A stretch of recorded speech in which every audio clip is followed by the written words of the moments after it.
And yet Right. almost every doctor is foreign. And you just think, well, how can that be? So it's not all Right. about cheap labor. We constantly hear the same things about these immigrants will do the jobs that the British won't do. Right.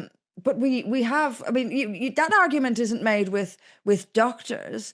You know, you go to a hospital in this country, and almost all the doctors are not British, and this is an issue. And at the same time, you're reading in the newspaper about the struggles of young British graduates medicine graduates trying to get places in the NHS, for instance, and not being able to get them. And yet Right. almost every doctor is foreign. And you just think, well, how can that be? So it's not all Right. about cheap labor. If you're the graduate not getting hired, Mhm. that's the worst feeling in the world.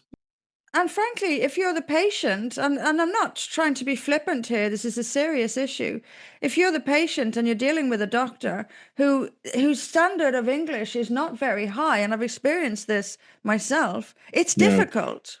In a hospital in Essex, and you would have elderly Essex people, and they are dealing with doctors who are from India or Africa, and this is cardiology, so it's serious Right. stuff. Yes. And the patient doesn't understand what they're being told, Yeah. okay, Yeah. and they walk Yeah. out of that room not having really, not fully understanding what's happening because there's such a barrier between the patient and the doctor. It's a serious, serious issue.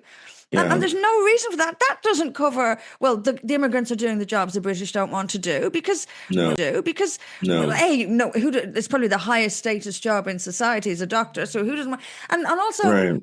but at the same time, we're hearing about all these British medicine graduates not getting into the NHS.